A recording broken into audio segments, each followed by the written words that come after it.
সারাদিন ধরে ঘুরে বেড়াচ্ছি বাঘের খোঁজে, বিগত দুদিন ধরে। আজকে নিয়ে আমাদের ছটা এপিসোড, ছটা রাইড চলছে, সাফারি চলছে।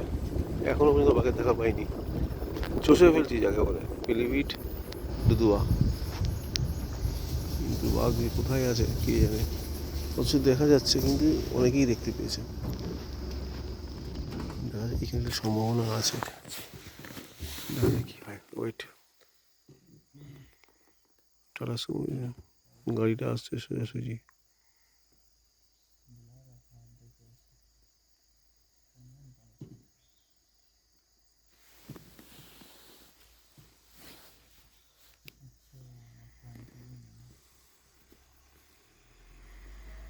দেখা যাক কি হয়। গাড়িটাকে পাশ দেওয়ার জন্য হয়তো দাঁড়িয়েছি। না, বড়টা লেন্স দিয়ে ছবি তোলার চেষ্টা করছে। এটা সাফারি গাড়ি নয়, প্রাইভেট গাড়ি। রেঞ্জারের পারমিশন নিয়ে করছে। চিমনি টাইপের, হেভি বিশাল। কি ক্যামেরাটা, লেন্সটা।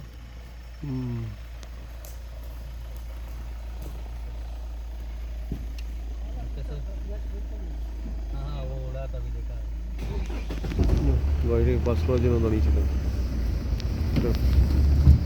প্রাইভেট গাড়ি, ওই জন্য রেঞ্জারের অনুমতি নিয়ে ঘুরছে হয়তো। এইসব জায়গা থেকে বেরিয়ে আসতে পারে, কিন্তু এত ঘন জঙ্গল। দুদুয়া নেপালের পাশেই, নেপালের সীমান্ত আছে। ওদিকেটা হচ্ছে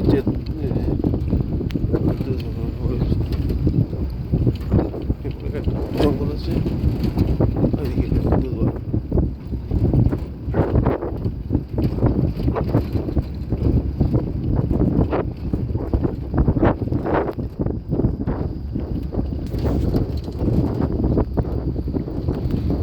নানা রকম গাছের সমারোহ।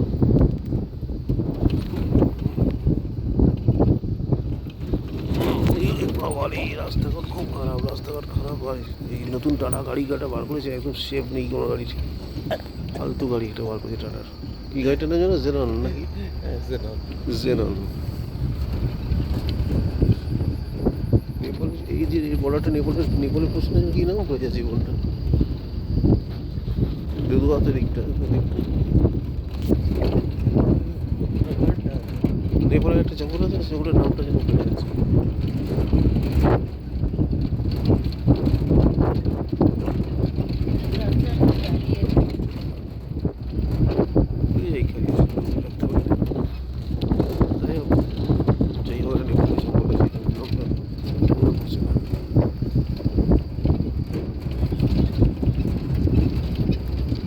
হবে বাঘের খুঁজে চলেছি 2 দিন ধরে। 6টা আজকে এই নিয়ে 6টা সাফারি। এখনো বাঘের কোনো কিছু। বাঘ মাঠ দেখেছি অনেক, কিন্তু বাঘের চেষ্টা করছিলাম দেখার, কারণ এখানে ভিডিওটা কোনো এডিট করছি না, সরাসরি একদম র রেখেই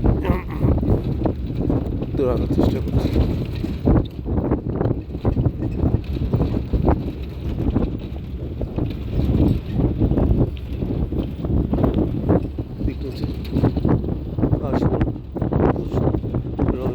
ধরে ধূসর হয়ে গেছে জঙ্গলে।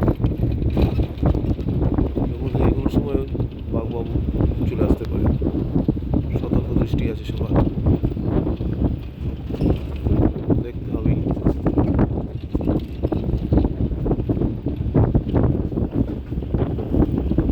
জঙ্গলে ঘোরাটা হলে মজার।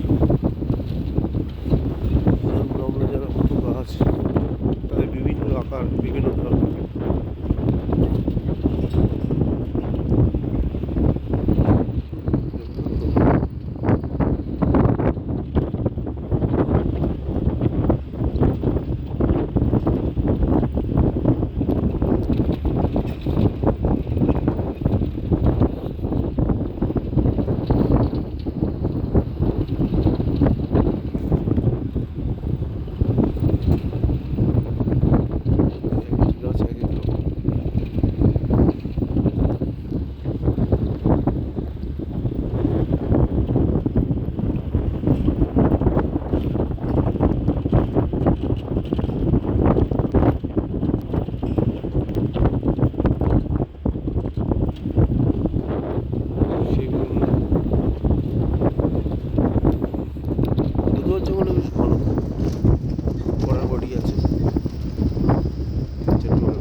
আসলে এই রেঞ্জটা বাঘেরা দিকে ছিঁড়ে গেছে, এই এক একটা রেঞ্জে এক একটা রকম থাকে, সেই বাঘের অন্য রেঞ্জে যায় না।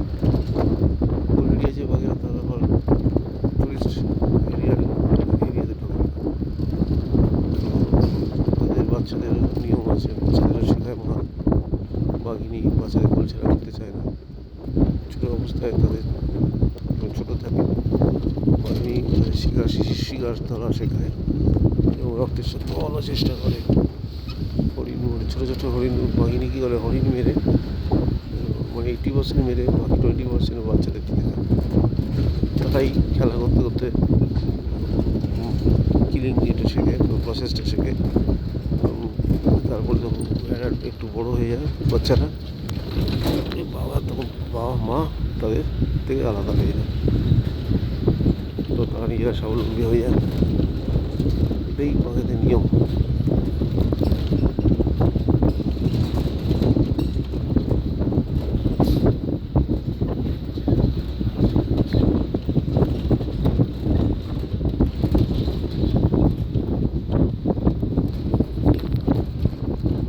অদ্ভুত নিয়ম, মানুষের থেকে ভালো নিয়ম। মানুষের তো নিয়ম যতদিন বিয়ে সাথে ততদিন না দাঁড়াচ্ছে, ততদিন অ্যাডাল্ট হয়ে যাওয়ার পরেও তাদেরকে মেনটেন করে। এই জায়গায় একটা বাঘের ট্র্যাক, এই ট্র্যাকটাও আসতে পারে, এদিক দিয়েও আসতে পারে।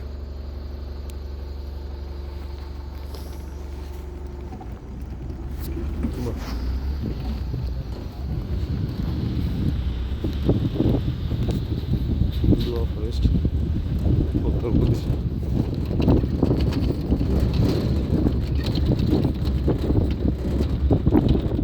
এবং দুধুয়া ফরেস্ট নেপালও চলে গেছে।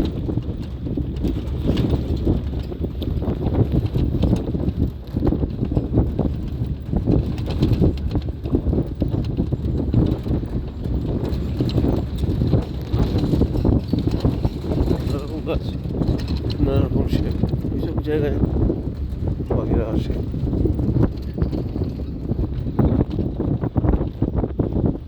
সামনে রাস্তা থেকে যাচ্ছি, ওগুলো দেখছে পাখিরা বলে যাচ্ছে,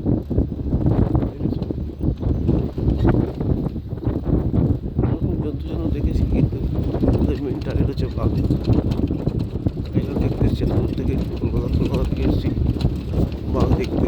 এখন রাস্তাটা খুব সুন্দর, গোল হয়ে গেছে, ঘন জঙ্গল, বিউটিফুল। শিবজি মহামারী অজঙ্গি পাচ্ছে দূরে, দেখ গোল হয়ে গেছে। এই রাস্তা দিয়ে আমরা যাচ্ছি,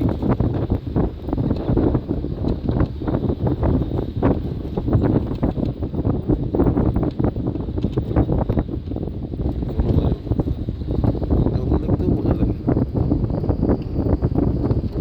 আসলে বাঘেদের জায়গাতেই আমরা এসেছি। এখানে কথা লেখা থাকে, মানুষ প্রয়োজনে শিকার, মানুষ শিকার করে, বাঘ প্রয়োজনে শিকার করে। এটা আমার মানুষের শিকার।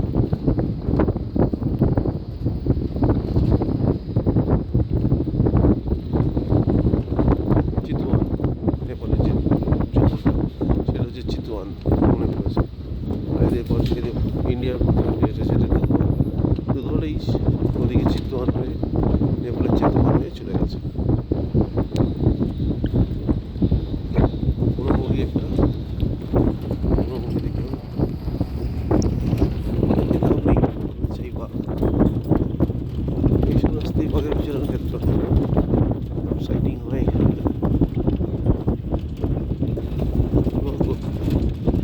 দেখা করছি না,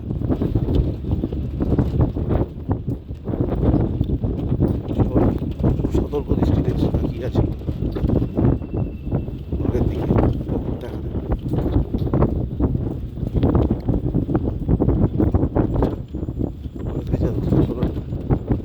ক্যামেরা বন্ধ করছি, যদি দেখতে পাই স্টিল দিয়ে তুলে নেবো, অ্যাড করবো।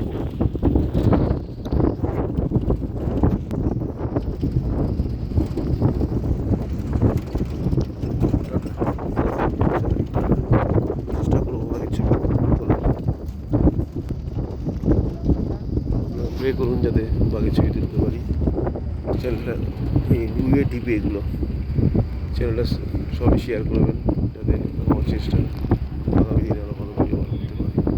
উইয়ে টিপে এটা জায়গা হলেও আসতে পারে। দেখা যাক চেক করি রাস্তাটা কীরকম দাঁড়ায়। কী সুন্দর রাস্তা। এখানে আমার সাউন্ড বন্ধ করে দিলাম, গাড়ি স্টার্ট বন্ধ করলো। এবার ওয়েটিং ফর টাইগার।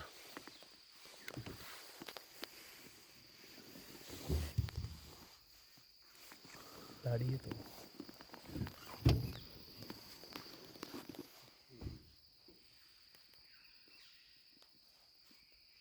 চ্যানেলটাকে একটু আপনারা শেয়ার করবেন, কমেন্ট করবেন।